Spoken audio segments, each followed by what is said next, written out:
ఈ దీని శరీరాన్ని యేసుక్రీస్తు వారి యొక్క సమరూపము కలిగిన శరీరంగా మార్చాలి. మనం ఒక పాట పాడతాం.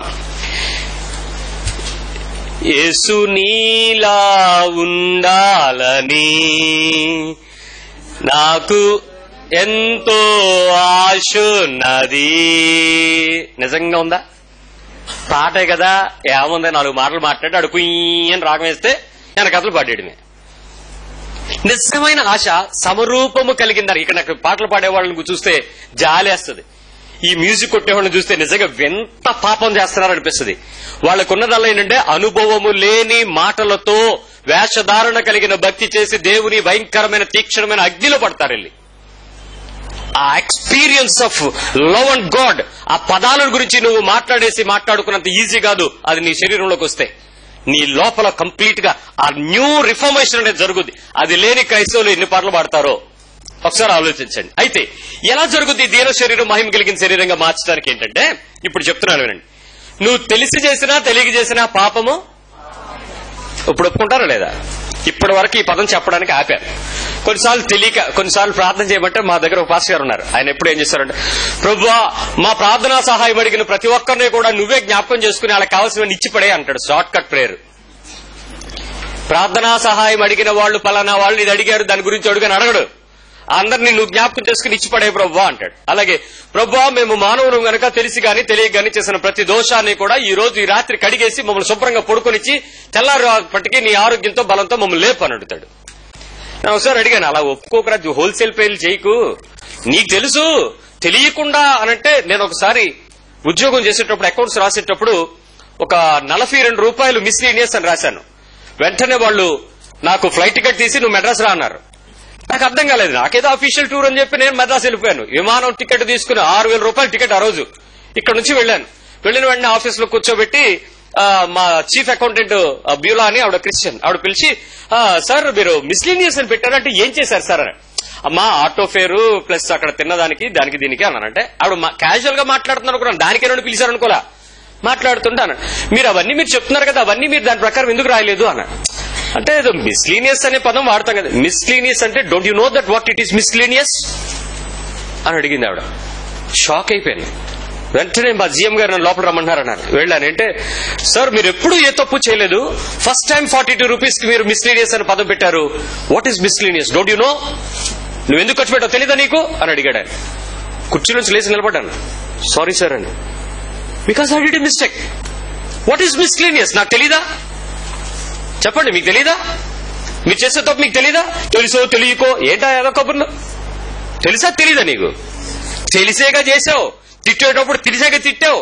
చూడకూడదు తెలిసేగా చూసావు. వినకూడదు తెలిసేగా విన్నావు. తెలియకేంటి? సమర్థించుకునే పద్ధతుల్లో ప్రభు ఎప్పుడు యేసు ప్రభు వారు చేయలేదు ఆ పని. ఆయన ఎక్స్క్యూజ్ అడిగి ఆయన ఒకటే అడిగాడు, నీ 42 రూపాయల కోసం నేను నీకు ఎంత ఖర్చు పెట్టాను తెలుసా? 12,000 రూపాయలు ఖర్చు పెట్టాను అన్నాడు ఆయన. It's wonderful lesson. ఆ రోజు నాకు ఆర్థిక నిజాయితీ యొక్క విలువ తెలిసింది.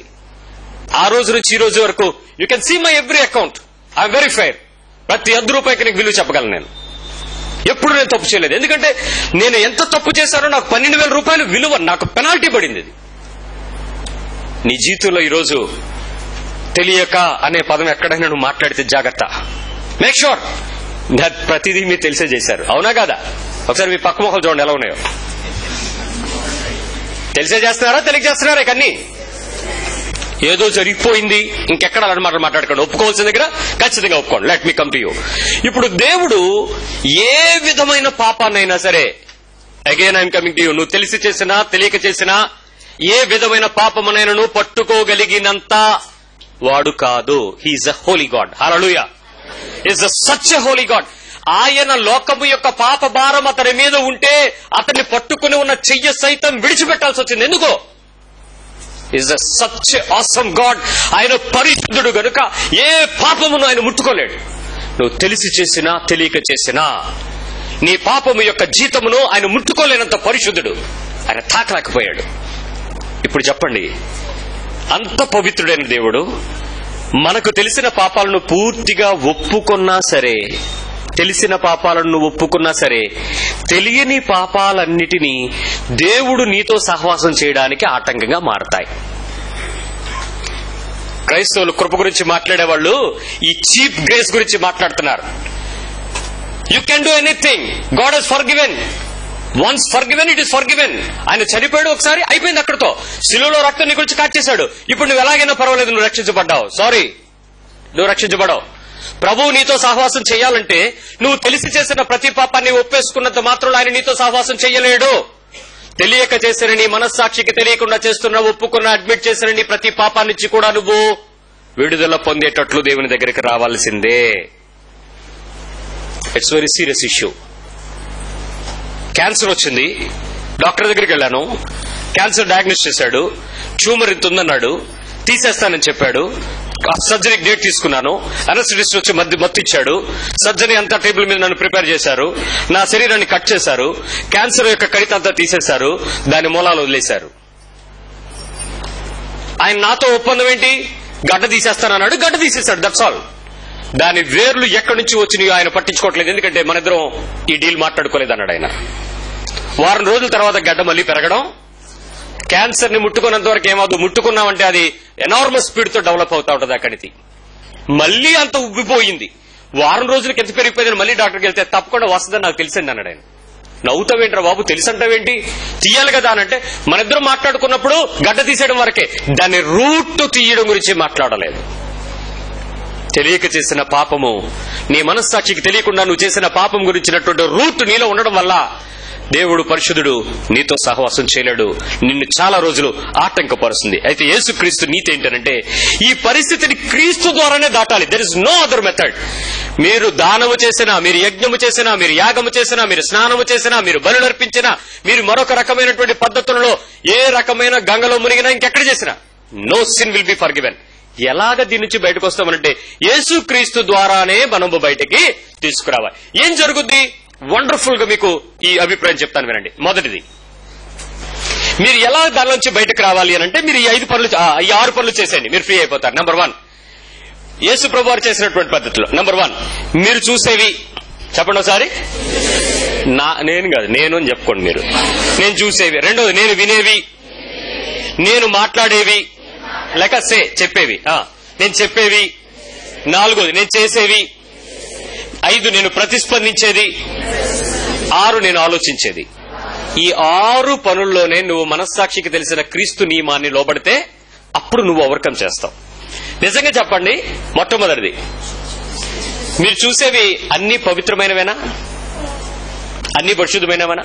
మీరు వినేవి, మీరు చేసేవి, మీరు మాట్లాడేవి, మీరు ఆలోచించేవి, లేక మీరు మీరు ప్రతిస్పందించేది అన్ని ఏమవుతున్నాయి చెప్పండి? అన్ని ఆల్ ద టైం మీకు తెలిసిన పాపాలే ఈ లిస్టులోనే చేస్తున్నారు, ఈ పనుల్లోనే మీ శరీరంతో పాపం చేస్తున్నారు. అయితే ఈ విడుదల పొందాలి అనేటువంటి ఆశ ఎవరికైతే ఉంటుందో వాళ్ళకే దేవుడు అవకాశం ఇస్తాడు.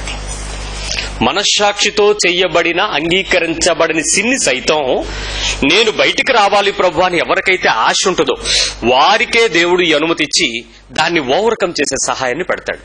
మీకు ఆ ఆశ లేకుండా, ఏమండి ఎన్నిసార్లు ప్రార్థనకి వెళ్తామండి, ఎన్నిసార్లు ప్రార్థనకి వెళ్ళినా దేవుడు మనకేం చేయట్లేదు, ఏం దేవుడు అండి, సారీ, నీతో దేవుడు ఇంకెప్పుడు పనిచేయలేడు. నువ్వు అనుకోవచ్చు, నువ్వు క్రైస్తవ కుటుంబంలో పుట్టావు కదా, ఆ మాత్రం దానికి నీకు రక్షణ ఉంది కదా, ఐఎమ్ సారీ, నీ రక్షణ నేనేం బాగుపరచదు, ప్రభు నీతో పనిచేయలేడు, నువ్వు పరలోకానికి కూడా రాలేవు. నేను బాప్తిజం 13 ఏళ్లకు తీసుకున్నాను, 20 ఏళ్లు తీసుకున్నాను, 40 ఏళ్లు, డజన్ మ్యాటర్, నువ్వు మునిగావో తేలేవా, దానికి నీకు నువ్వు ప్రభు బలం తీసుకుంటున్నావు ప్రతిరోజు కొడుకుని, సారీ, దాని నుంచి కూడా నువ్వేం బయటికి రాలేవు. నీ మనస్సాక్షికి, ఎందుకంటే 1 యోహాను పత్రిక 1వ అధ్యాయము 7వ వచనం చూడండి. ఆ వచనాన్ని మీరు అర్థం చేసుకుంటే తప్ప మీరు ఆ పరిస్థితుల్లోంచి బయటికి రాలేరు. 1 John 1:7, 1 యోహాను పత్రిక 1వ అధ్యాయం 7వ వచనం. అయితే ఆయన వెలుగులో ఉన్న ప్రకారం, మీ పాస్టర్ కాదు బాబు, ప్రభు. మీ పాస్టర్ ఎప్పుడు స్టేజ్ల మీద వెలుగుల్లోనే కనపడతాడు, టీవీ ఛానల్ ముందును. ఆ వెలుగుల్లోకి నువ్వు వెళ్తే పోతావు. ఆయన వెలుగులో ఉన్న ప్రకారము మనమును వెలుగులో నడిచిన ఎడల మనము అన్యోన్య సహవాసము గలవారమైన, అప్పుడు ఆయన కుమారుడైన యేసు రక్తము ప్రతి పాపము నుండి మనలను పవిత్రులుగా చేయి. ఎప్పుడు? ఆయన వెలుగులో ఉన్న ప్రకారము. యేసు ఏ వెలుగులో నడిచాడో తెలుసా? ఇందాక నుంచి నేను చెప్తున్న బాధ అదే.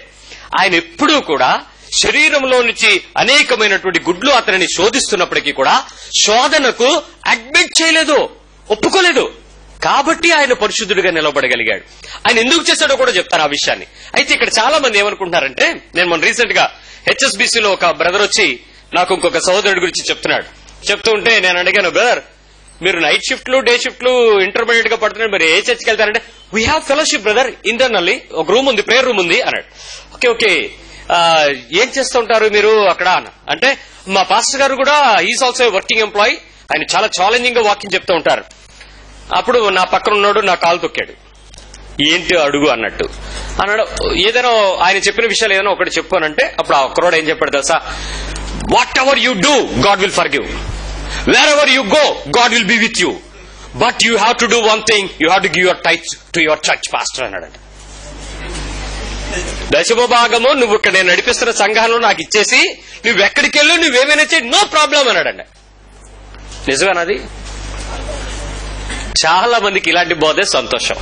నిజానికి అది అబద్ధం. ఎందుకంటే యథార్థంగా ఎంతమంది అయితే విడుదల పొందడానికి నిజంగా నేను ఆశ కలిగి ఉన్నాను బాబు, నా బలహీనతల నుంచి నేను బయటకు రావాలని యథార్థంగా ఆశ ఎవరికైతే ఉంటుందో వాళ్లే దేవుని యొక్క పరిశుద్ధ రక్తములో ఆ మనస్సాక్షికి తెలియబడని పాపములో నుంచి కడగడం ప్రారంభిస్తాడు.